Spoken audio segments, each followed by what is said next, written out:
ఆయన ఎండలో కష్టపడితే ఆయన నీడ నుంచి పైకి వచ్చాం. ఇవాళ ఎంత పొజిషన్లో వచ్చినా ఆయన నీడ నుంచి పైకి వచ్చి ఇవాళ మీ అభిమానం పొందగలిగాం. అలాంటి చిరంజీవి గారు ఏ పొజిషన్లో ఉన్నారు? ఎవరి తర్వాత ఎవరిని అడిగితే నా వరకు, నాకు సంబంధించినంత వరకు నాకు ఎవరైనా చిరంజీవి గారి తర్వాతే.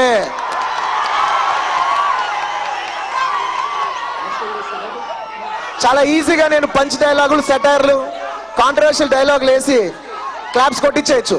కానీ చిరంజీవి గారు మాట అన్నారు, ఎవరినైనా హర్ట్ చేయడం చాలా ఈజీ, కానీ వాళ్ళ హార్ట్ లోకి వెళ్ళడం చాలా కష్టం పని. ఈ విషయం అభిమానులు అర్థం చేసుకుంటారనే నమ్మకంతో నేను చెప్తున్నాను. నన్ను ఇన్ని మెట్లు ఎక్కించిన మెగా అభిమానులకి మరొకసారి సభాముఖంగా నేను ధన్యవాదాలు తెలియజేసుకుంటున్నాను.